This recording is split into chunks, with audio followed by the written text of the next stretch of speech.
Ešte!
Táto pesnička znela Drž na koniach a ešte Žičovieka, ktorú sme už hrali.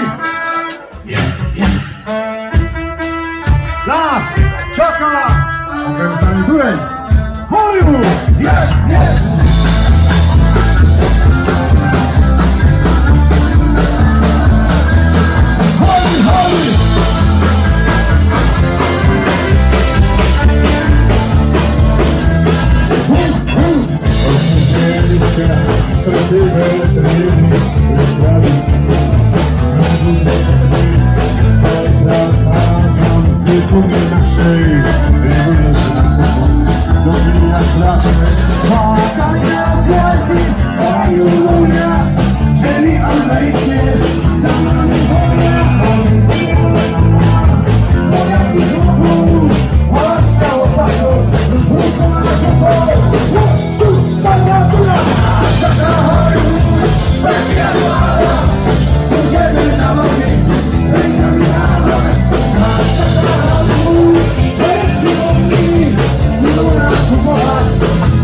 treći idem do finale.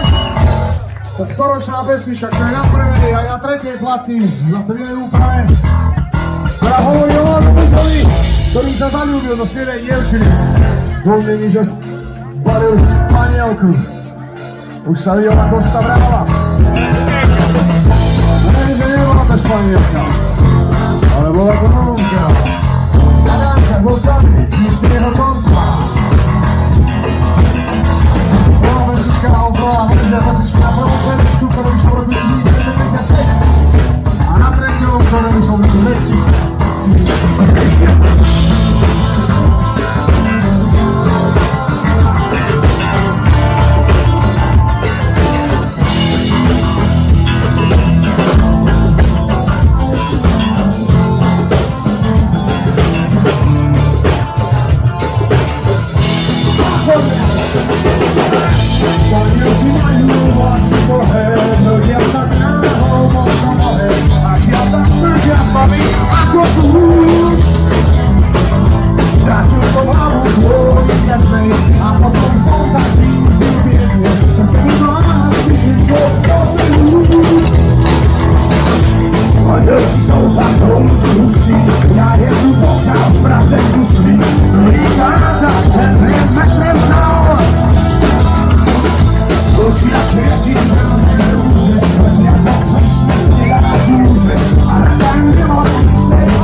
Hey, hey!